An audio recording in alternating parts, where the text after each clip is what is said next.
थालापति विजय, जिसके पिताजी एक बहुत बड़े प्रोड्यूसर थे और जब तमिल इंडस्ट्री में उसे लॉन्च करने वाले थे तब उसे कहा गया कि ये चूहे जैसे दिखते हैं, इसकी शक्ल चूहे जैसी है। यहाँ तक कि एक मैगजीन ने ये लिटरली छाप दिया था, ये चूहे जैसे दिखने वाले एक्टर इसके इंडस्ट्री में कुछ नहीं होगा। लेकिन आज देखोगे रजनीकांत जी के बाद थालापति विजय को अगले सुपरस्टार के तौर पर देखा जा रहा है और ये वक्त था कि थालापति विजय को सबने खत्म समझ लिया था। तो सबसे पहले जान लेते हैं कि थालापति विजय जब इंडस्ट्री में आए तो उन्होंने काफी सारे मूवीज की, थोले प्रेमा जो ओरिजिनल पवन कल्याण ने की थी। और सबसे पहले एक बात क्लियर कर दूं, आपको थालापति विजय और सलमान खान में बहुत सारी सिमिलरिटीज नजर आएगी। जैसे सलमान खान का करियर भी रीमेक करके बनाए, सेम उसी तरह थालापति विजय का भी करियर रीमेक करके ही बनाए। सलमान खान और थालापति विजय मूवी में ज्यादा आप देखोगे तो डेडिकेशन नहीं देते, उनको जितना आता है करके निकल जाते, लेकिन फिर भी उनकी मूवी ब्लॉकबस्टर हो जाती है क्योंकि काफी सारे उनके ऑफ स्क्रीन पर्सनैलिटीज के फैन है।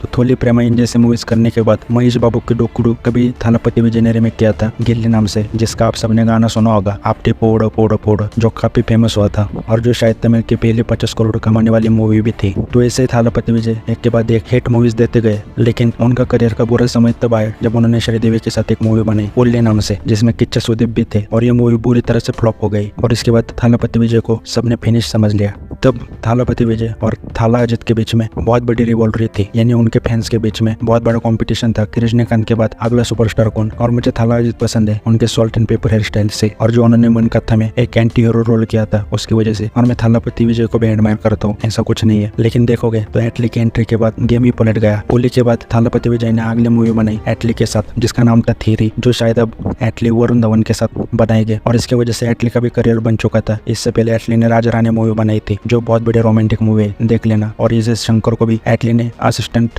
के तौर पर काम किया था। तो थीरी जैसी सुपर हिट मूवी देने के बाद थालापति विजय का फिर से सुपरस्टारडम वापस आ गया। एक के बाद एक मूवी सुपर हिट होती गई और ज्यादातर मूवीज थालापति विजय ने एटली के साथ ही बनाई है। और जैसे रिसेंटली जब उनके साथ कंट्रोवर्सी हुई थी कि ये मूवी बीजेपी के खिलाफ है, वैसे ही एटली की एक मूवी थी मर्सल, जिससे भी बहुत बड़ी कंट्रोवर्सी हुई थी कि वो भी बीजेपी के खिलाफ है क्या थी, क्योंकि उसमें जीएसटी को टारगेट किया गया था, यानी जीएसटी को क्रिटिसाइज करने वाले डायलॉग थे मर्सल मूवी में। और उस कंट्रोवर्सी का मर्सल मूवी को भी बहुत फायदा हुआ, जिसकी वजह से कलेक्शन बढ़ गए। अब बात करूँ थालापति विजय को थालापति नाम कैसे मिला, तो थालापति मतलब एकदम चप्पल। दरअसल थालापति विजय बहुत बड़े डांसर है और जब वो नाचते तो जिस तरह उनके पैर मूव करते एकदम घोड़े के जैसे फास्ट फास्ट, क्या आपको समझ नहीं आ रहा होगा कि भाई कैसे कोई ऐसा बड़े डांस कर सकता है। तो उसकी वजह से उनको थालापति विजय नाम मिला। और अजित को थाला नाम इसलिए मिला, यानी तमिल का हेड जिसे कहा जाता है उसे थाला कहा जाता है, जो MS धोनी को भी बोला था। तो बात करूँ तो थालापति विजय अब सुपरस्टार है तमिल के रजनीकांत जी के बाद। और आप काफी फैन और भी देखोगे, रजनीकांत के फैन थालापति विजय को ट्रोल करते, थालापति विजय के फैन रजनीकांत को ट्रोल करते, क्योंकि सुपरस्टार टाइटल के लिए इन दोनों में लड़ाई चल रही है अभी। और जिससे थाला अजित अब बाहर हो चुके हैं, क्योंकि उनके के बाद एक काफी फ्लॉप मूवीज हुई है, मतलब जो एक्सपेक्टेशन थी फुलफिल नहीं कर पाई। लेकिन उनका भी एक अपना फैन बेस है और तगड़ा फैन बेस है और वो अभी भी बड़े स्टारों में से एक माने जाते हैं। तो बात करूँ थालापति विजय की एक और कंट्रोवर्सी की, तो थालापति विजय के जो पिताजी हैं उन्होंने थालापति विजय का नाम यूज किया था पॉलिटिकल पार्टी के लिए, और जिससे थालापति विजय बहुत नाराज थे। उन्होंने इसके लिए अपने फैमिली के खिलाफ केस भी कर दिया था कि उनका नाम पॉलिटिकल पार्टी के लिए यूज न करे। और हो सकता है थालापति विजय आगे हमें CM भी देख सकते हैं तमिलनाडु के, क्योंकि तमिलनाडु में एक कल्चर बहुत देखने को मिलता है।